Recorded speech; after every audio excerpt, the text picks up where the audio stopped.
Receiver তুলে দেখলেই কি মাসির খবর পেয়ে যাবি ভাই? ওরা ফোন করছে না কেন? করবে করবে দাদু ভাই করবে, ওরা তো এখন তোমার মাকে নিয়ে ব্যস্ত রয়েছে না।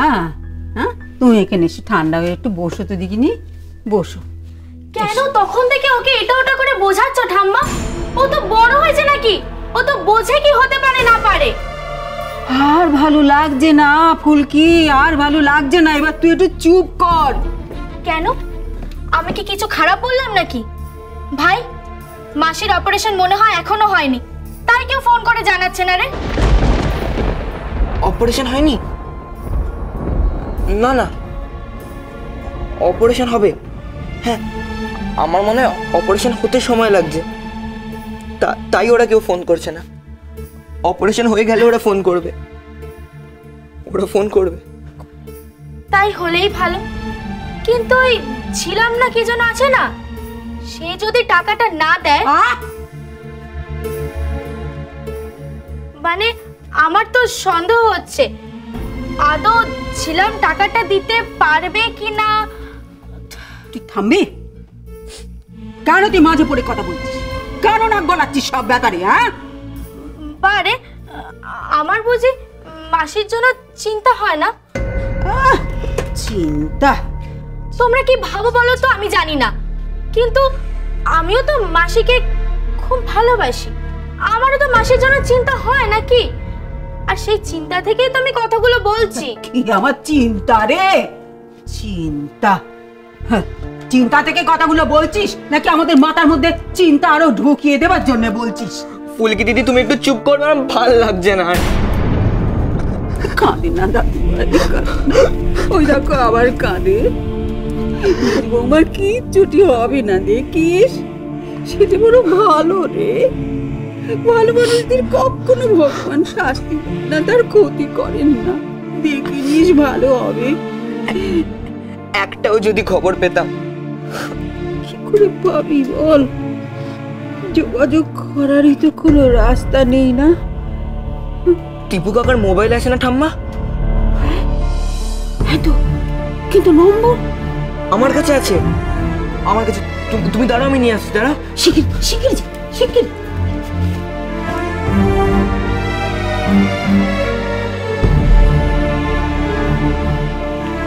আমি একটা ব্যাপার কিছুতেই বুঝতে পারছি না, ঝিলিক ওদেরই বাড়ি কিনতে চাইছে, ওদের বাড়ির মানুষকেই বাঁচাতে চাইছে।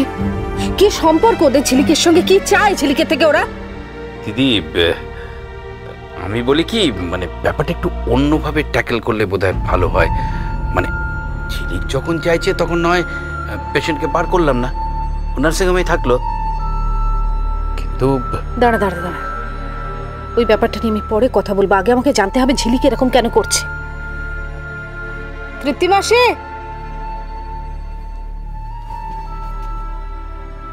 ঝিলিক একবার ডাকো তো।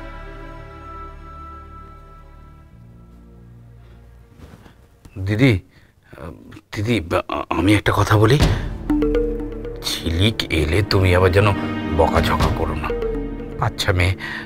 আমার কি মনে হয় জানো তো, ঝিলিককে ওরা এক্সপ্লয়েট করছে না তো? সেটা তো আমারও জানার দরকার যে কি ব্যাপার, ঝিলিককে কি ইউজ করছে কিনা। কিন্তু ঝিলিক তো আমাকে কিছু বলছে না, না ও তো চুপ করে আছে। দিদি আমি বলি কি, তুমি ওকে চাপ দিও না, মানে ওর মন তো খুব নরম, তুমি ওকে আদর করে ডেকে বোঝাও, দেখবে ও সব তোমাকে বলবে, ও তো তোমায় কিছু লুকোয় না। আর তাছাড়া আমাদের ঝিলিক তো মিথ্যে কথা বলার মেয়েই নয়। আসলে কম বয়স তো, এই বয়সের ছেলে মেয়ে বাড়িতে থাকলে একটু তো ভয় করেই। হ্যাঁ, আসলে ওর কি সমস্যা হচ্ছে ও যদি আমাদের খুলে বলে, তাহলে তো আমরা এই সমস্যাটা সমাধান করে দিতে পারি, তাই না? হ্যাঁ, ওই ওকে বলতে, মানে ও ঠিক বলবে না, মানে আমাদের ওকে বোঝাতে হবে, মানে যাতে বুঝতে পারে ব্যাপারটা, তাই না?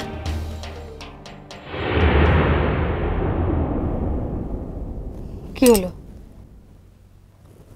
কোথায় ঝিলিক? ও বাড়িতে নেই, দারোয়ান বলল ও নাকি একটু বেরিয়েছে বাড়ির থেকে। বেরিয়ে গেছে মানে? আমায় তো কিছু বললো না।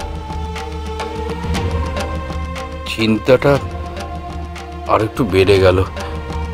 ওর সাথে কথা না হওয়া পর্যন্ত তো নিশ্চিন্ত হওয়া যাচ্ছে না। আমার ফোনটা কোথায় গো তৃপ্তি মাসি? না না দিদি, দিদি তুমি তুমি তুমি ফোন করতে যাও না প্লিজ, ও ভয় পেয়ে যাবে। তার চেয়ে বরং আমি নয় ফোন করছি। আমি বলি কি, আর একটু ওয়েট করে গেলে হতো না? তারপর নয় ফোন করতাম, এর মধ্যে যদি মেয়েটা ফিরে আসে। ভাবলাম ওর সাথে কথা বলে সমস্যাটা মিটিয়ে নেব। মেয়েটা যে কি করে!